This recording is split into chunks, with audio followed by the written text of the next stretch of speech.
Welcome back to the Ask Junior Daily Judgment podcast. I'm Priya Sharma. And I'm Arjun Gupta. Today, we're going to do a deep dive into a landmark 2024 Supreme Court judgment that fundamentally addresses the relationship between religious conversion and caste-based reservations. Before we begin, if you're finding value in our legal analyses, please like, subscribe, and share our podcast. Now, let's get into this fascinating case. The case we're discussing today is C. Selvarani versus the Special Secretary cum District Collector and others.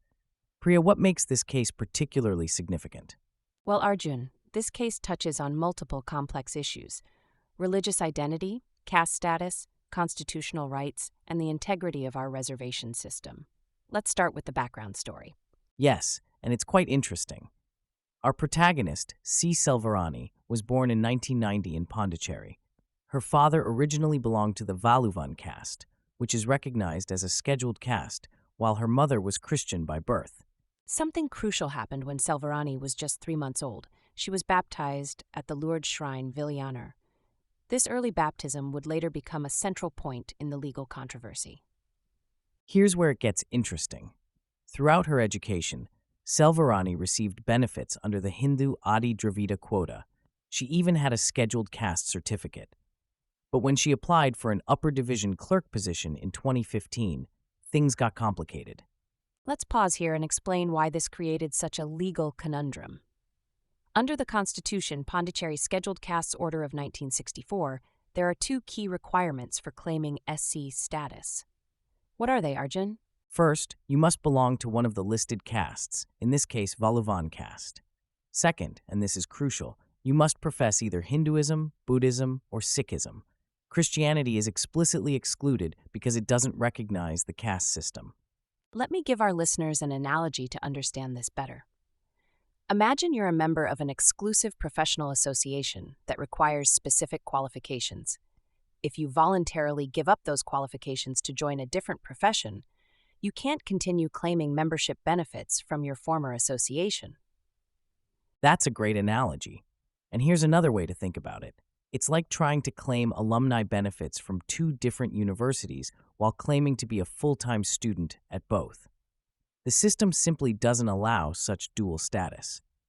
The court's investigation process was quite thorough. The village administrative officer conducted field verification and found some interesting evidence. What did they discover, Arjun? They found that not only was Selvarani baptized as an infant, but her father had also converted to Christianity. Her parents' marriage was registered under the Indian Christian Marriage Act, and the family regularly attended church services. The court also emphasized something important about the burden of proof. When someone claims they've reconverted to Hinduism, they need to show 3 things, based on the KP Manu case. Can you break those down? Absolutely. First, there must be clear proof that the person belongs to the claimed caste.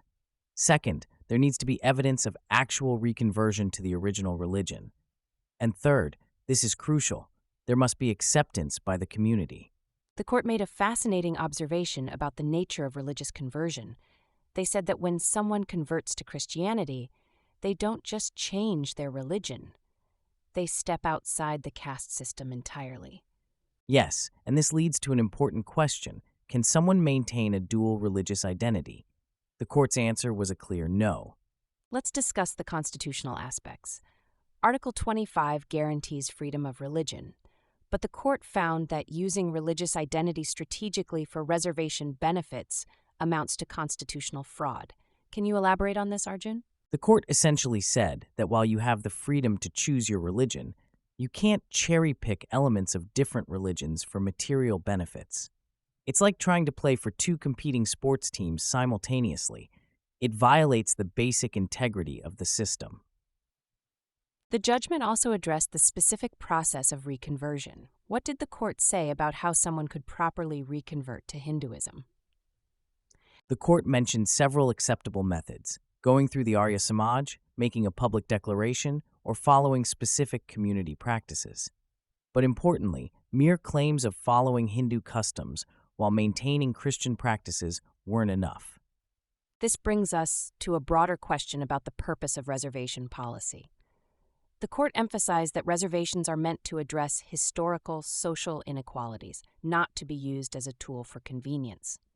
Exactly. The court was particularly concerned about protecting the integrity of the reservation system. They cited previous cases like State of Maharashtra versus Ravi Prakash, which emphasized that taking undue advantage of reservations is essentially playing fraud on the Constitution. For our listeners who might be wondering about similar situations, what are the key takeaways from this judgment? There are several important points. First, religious conversion has real legal consequences regarding caste status. Second, you can't maintain dual religious identities for benefits.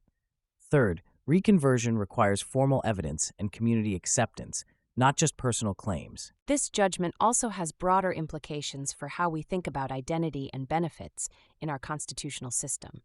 It emphasizes the need for authenticity and integrity in claiming social benefits. Before we wrap up, let's remind our listeners that this case really underscores the delicate balance between religious freedom and social justice policies in our Constitution. Absolutely.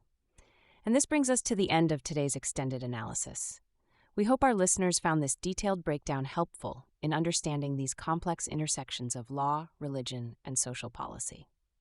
Don't forget to like, subscribe, and share our podcast if you found this analysis useful. Your support helps us continue bringing you these detailed legal breakdowns. This is Priya Sharma And Arjun Gupta, signing off.